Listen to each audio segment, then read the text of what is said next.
On February 7th, a unique and meaningful program titled Community Gathering was held at the Community Hall of Kowloon Masjid and Islamic Center.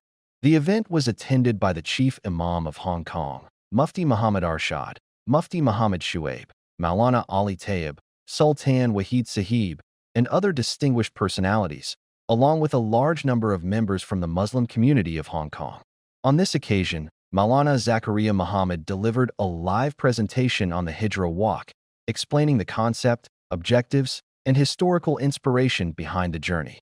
The audience listened with great interest and engagement.